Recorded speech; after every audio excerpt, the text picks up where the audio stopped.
Hello everyone, আমি কোয়েল। তোমরা দেখতে পাচ্ছ আমি রেডি হয়ে নিয়েছি আর রেডি হয়ে চলে গিয়েছিলাম একটা বিয়ের বাড়ি। একটা দিদির বিয়ে ছিল। তারপর বিয়ের বাড়িকে একটু ঘোরাঘুরি করি, আমরা খেতে বসে পড়ি। তো প্রথমেই দিয়ে দিয়েছিল বেগুনি, তারপরে ছিল ফ্রাইড রাইস, তারপরে ছিল চানা পনির। তো চানা পনির আর ফ্রাইড রাইস শেষ করতেই দিয়ে দেয় সাদা ভাত, তারপরে দিয়ে দেয় ছেঁচড়া, তারপরে দেয় ডাল, তারপরে দিয়েছিল পটল চিংড়ি, যেটা খুব সুন্দর খেতে হয়েছিল। আর এই দেখো আমার বন্ধুগুলো, মানে আমরা সবাই একসাথে বসেছিলাম, আর আমি যতগুলো ভাত না খেয়েছি না, তার থেকে বেশি এদের সাথে গল্প করেছি।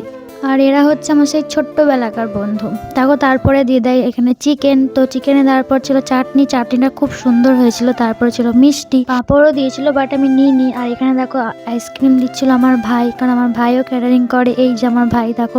আর এখানে আমার বন্ধুকে দেখো, ও বলছে নে আমি তোকে জলটা দিয়ে দিচ্ছি, তুই হাতটা ধুয়ে নে। আমি ওকে বললাম দাঁড়া একটু ভিডিও করি, বলছে তোকে এটাও ভিডিও করতে হলো? হ্যাঁ।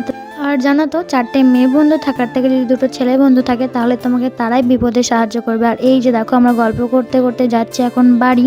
আর আমার মাও গিয়েছিল, কিন্তু মা ওই যে ক্যামেরায় আসবে না। দেখো আমি বাড়ি চলে এসেছি। আর আমার ভিডিওটা আজকে কেমন লাগলো অবশ্যই কমেন্ট করে জানাবে। আর ভিডিওটা এটুকুই ছিল।